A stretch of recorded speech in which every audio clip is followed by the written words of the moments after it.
Nah,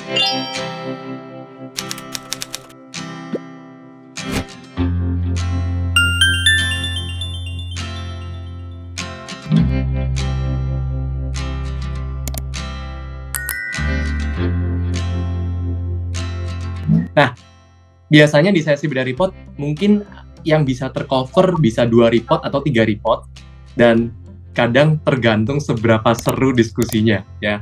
Di sini ada yang mungkin mau start, ada report yang mau dibahas. Oke, ini yang baru dites kemarin nih.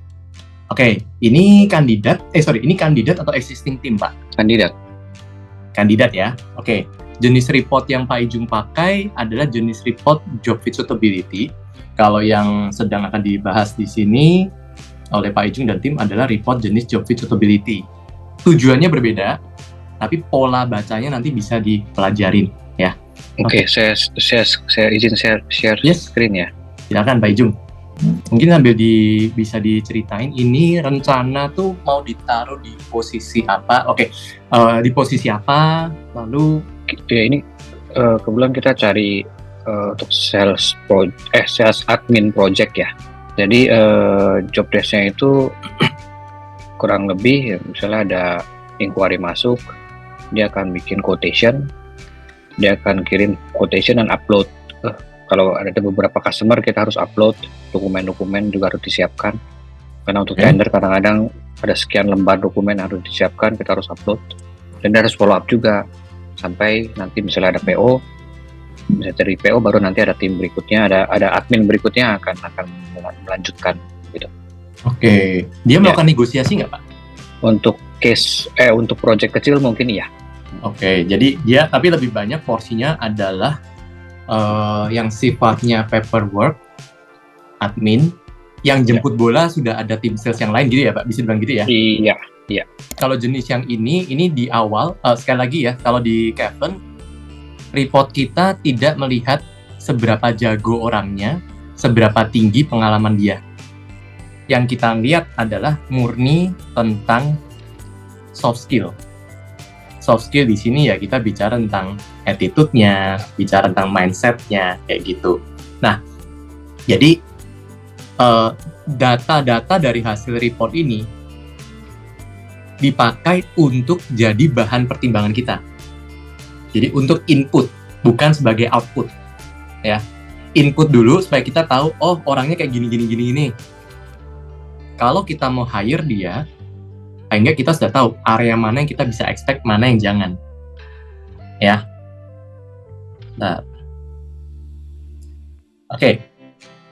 Dari halaman pertama ini, dari yang Pak Ijung sendiri lihat, sejauh ini Pak, dari reportnya ada bagian yang kayaknya kok, orang ini kok mau saya expect di posisi ini, hasilnya ini artinya apa? Ada nggak bagian-bagian yang mau coba digali Pak? Kebetulan enggak, cuman yang saya lihat di sini contohnya ini Pak ya. Kesesuaian pekerjaannya kok sama semua gitu kan. Dia cukup semua walaupun nggak ada yang signifikan sangat sesuai atau kurang gitu ya. Ya. Berarti ini orang apa gitu. Saya juga nggak ngerti gitu ya. Apa semua memang itu. Kalau di bagian ini secara spesifik akan ngelihat pekerjaan generalis apa sih yang dia terlihat cocok secara soft skill. Ya. Jadi ya memang kalau memang ada yang sampai biru artinya ya untuk soft skill dia di pekerjaan tersebut secara generalis itu kuat kalau yang sampai biru ya. Tapi kalau hijau artinya ya masih acceptable gitu. Nah tinggal kalau yang teman-teman ada yang pakai report jenis ini, gunakan jenis pekerjaan yang muncul di sini sebagai sinyal. Tadi misalnya yang pertama Pak Ijung kan bilang kita expect ya ini kan sales admin ya, dimana kalau pekerjaan admin ini kan pastinya butuh tentang data. Ya walaupun di sini yang admin nggak muncul nih, tapi ada akuntan. Akuntan ini kan paling nggak berhubungan dengan angka, walaupun dia mungkin bukan basic akuntansi nih. Cuman akuntan ini kan paling nggak biasanya juga cukup dekat hubungannya dengan data dan ketelitian gitu ya. Paling nggak kan, oke, satu bagian ini kita bisa cek dulu nih, ada unsur akuntannya, mungkin kalau yang berhubungan dengan ketelitian, bolehlah dilibatin. Lalu, sales admin, karena tadi Pak Ijung juga bilang, akan membutuhkan dia juga untuk, walaupun mungkin jenis project yang kecil ya, paling nggak kan butuh dia bisa jualan. Nah, salesnya karena ada, oke, cek misalnya. Dan misalnya butuh yang dia juga berinteraksi dengan customer, ya customer service-nya kan kemudian muncul juga nih Pak. At least, oke, poin-poin ini bisa dikonsider dulu. Nah, itu paling nggak bagian ini jadikan sinyal dulu nih. Baru kita lihat nanti halaman berikutnya sikap-sikapnya gimana, relevan nggak. Karena kalaupun misalnya pekerjaannya secara soft skill cocok, jangan lupa setiap orang itu punya warna yang berbeda. Warna dalam artian setiap orang itu walaupun sama-sama admin, tapi flavornya berbeda nih. Ada admin yang lebih tipenya begini, ada admin yang tipenya begitu. Nah, itu lihatnya dari apa? Turunan sikap-sikapnya. Kalau yang di bagian bawah, itu untuk melihat secara soft skill saat ini, kita bisa expect dia sampai mana. Dan ini bukan title. Tapi bagian ini tentang staff, supervisor, manager adalah kita bicara tentang otoritas di dalam struktur organisasi, Pak. Kenapa ini saya perlu tekankan? Karena ada beberapa industri yang memang nature-nya sangat mudah mendapatkan title manager. Tapi kalau digali lebih jauh dari perspektif organisasi, ada yang memang title-nya manager, tapi sebenarnya itu masih ranahnya senior staff. Ada yang mungkin ini ranahnya junior supervisor, tapi title-nya sudah manager. Nah, jangan tercampur dengan title yang kita mau berikan ke dia. Tapi di bagian ini, paling kita tahu dia nih punya bibit sampai mana nih. Masalah pengalaman, yaitu masalah jam terbang, kita nggak ukur ya. Masalah technical knowledge-nya ada apa nggak, kita nggak ukur. Cuman kita tahu, kalau memang dia punya bibit, saat ini terlihat bibitnya sampai supervisor cukup, ya kalau kita nurture dengan tepat, ini pemolesnya sampai ke fungsi-fungsi dan otoritas supervisor, ini lebih ada bibitnya. Nah, tinggal kita molesnya bener nggak? Dan untuk moles ini kan sangat tergantung dari direct user-nya siapa, profilnya match nggak, environment company-nya cocok apa enggak. Nah, itu akan sangat mempengaruhi. Ada sebelum kita ke halaman berikutnya, kalau ada yang mau coba diklarifikasi, silakan. Bukan pertanyaan, mungkin menambahkan sedikit. Kalau melihat dari report yang Pak Ijung sampaikan di sini kan levelnya kan adalah sales admin. Nah, kalau kita lihat dari kotak yang di bawah kan untuk kapasitas manajer memang masih kurang, tetapi secara staff sudah sesuai dan supervisor sudah cukup. Nah, ini merujuk kepada tadi yang disampaikan dari Pak J. Memang ada beberapa perusahaan yang mudah memberikan title gitu ya. Sebagai contoh, ini kebetulan saya ikut karena saya tuh nanti bulan depan tuh ada klien baru. Klien baru itu situasinya seperti ini. Sebenarnya ada posisi area sales manager di daerah, tetapi saat ini regional sales manager itu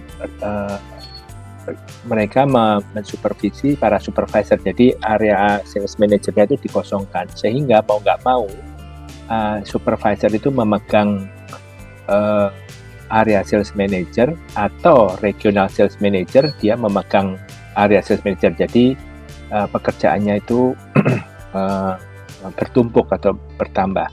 Nah, yang harus hati-hati di sini adalah apabila mungkin Pak Ijung dan tim mau mengekspand kandidat ini, yang jelas dia sudah punya modal untuk sebagai supervisor. Namun apabila situasi di struktur organisasi katakanlah mungkin mengkondisikan atau ya karena nggak ada orang, dia aja deh yang melakukan fungsi manajer, nah itu perlu hati-hati karena dari assessment ini sudah memberikan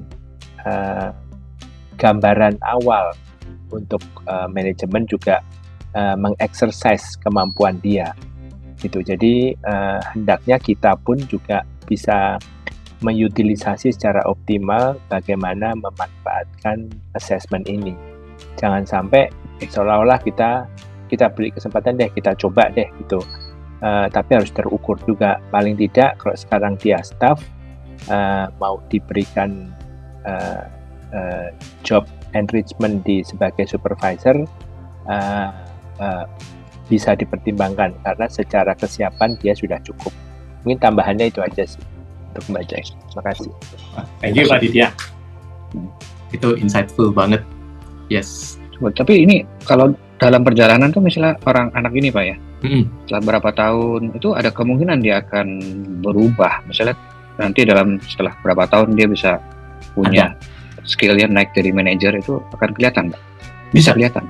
Bisa, karena balik lagi yang paling mempengaruhi karena Kevlon kan kita mengukurannya berdasarkan soft skill ya Bapak Ibu, dan salah satu yang paling berpengaruh signifikan terhadap perubahan soft skill adalah ketika terjadi perubahan mindset. Perubahan mindset itu terjadi karena apa? Karena ditempa pengalaman. Ya, sorry to say, pressure kerjaan tuh bisa membentuk orang juga sih. Jadi sebenarnya kalau nggak ada pressure, kita nggak grow ya sebenarnya ya.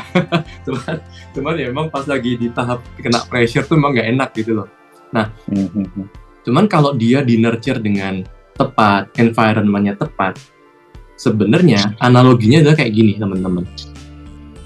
Ini sudah ada bibit cukup untuk supervisor ya. Kalau dia bibitnya ini dipupuk dengan benar, terus nyiramin airnya cukupan, sesuai dengan kebutuhan, environment-nya tepat, ya bibit yang oke, polesnya jauh lebih cepat untuk grow. Fungsinya sesuai nggak dengan attitude dia. Nah, ini yang akan kita lihat di halaman berikutnya. Nah, kalau yang halaman ini, teman-teman, kalau yang halaman sebelumnya kan kita bicara tentang kesesuaian pekerjaan generalisnya apa, gitu ya. Nah, kalau yang di bagian ini, yang akan dilihat adalah 7 kompetensi dasar.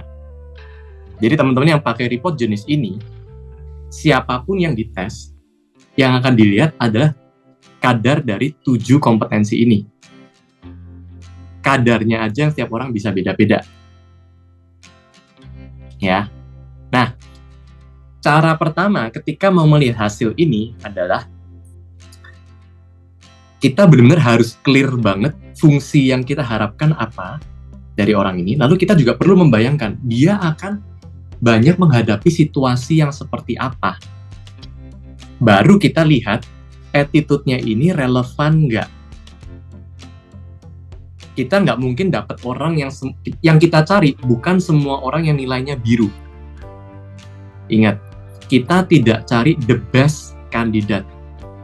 Yang kita cari adalah the most suitable. Most suitable-nya apa? Ya, kadang kita perlu kombinasi. Ada juga sikap-sikap yang kita butuh nilainya merah. Ya. Oke. Supaya teman-teman juga ada gambaran, saya mungkin go through 7 sikap ini satu persatu ya. Untuk di bagian yang ini, yang warnanya hijau seperti ini, sikap yang munculnya warnanya hijau seperti ini, itu situasional. Kebetulan di kandidat ini, yang terlihat situasional adalah analitis berpikirnya. Maksudnya apa? Situasional. Bu Citra, boleh mungkin refresh dikit. Bu Citra masih ingat kalau yang situasional itu ceritanya gimana, Bu Citra? Sikapnya mungkin boleh coba. Ya, kalau misalkan di managers assessment tuh kan lebih ke sikap ya, karakter gitu. Kalau seingatku kemarin pada saat kita bedah report itu kecenderungannya dia berubah-ubah tergantung situasi gitu. Jadi sebetulnya tidak bisa digambarkan secara konsisten kalau secara definitif ya. Jadi kecenderungannya dia masih in between gitu. Bisa jadi dia sangat baik, tapi bisa jadi di situasi tertentu dia tidak perform gitu karena karakternya tiba-tiba kalau di indikator jadi kurang gitu sih. Ya, oke, thank you Bu Citra. Yes, saya tajemin ya. Jadi kalau misal di case-nya ini, satu sikapnya dia kebetulan warnanya hijau, yaitu analitis dalam berpikir. Nah, kalau kompetensi yang hijau ini itu memang situasional, inkonsisten seperti yang tadi Bu Citra bilang. Kadang spesifik kompetensi ini, kita bisa nanti berurusan sama dia. Dia bisa kadang kelihatan cara berpikirnya sangat terstruktur nih untuk topik A, ya. Tapi di beda waktu bahas topik A juga bisa jadi kayak orang yang mikirannya kok kayaknya lompat-lompat, serba insting banget, nggak terstruktur, nggak berdasar. Nah, itu contoh sikap kompetensi yang kebetulan warnanya hijau. Leadernya perlu gali apa yang bikin dia konsisten kalau berpikir itu terstruktur. Faktornya banyak banget. Bisa jadi karena faktor mood, tergantung siapa yang ngajak ngomong, timingnya tergantung dia diajak ngomongnya jam berapa. Jadi kalau memang ada sikap yang hijau itu ya memang less obvious, agak susah kebaca. Tapi kalau di case-nya ini, yang hijau kan di satu sikap ini tentang analitisnya aja.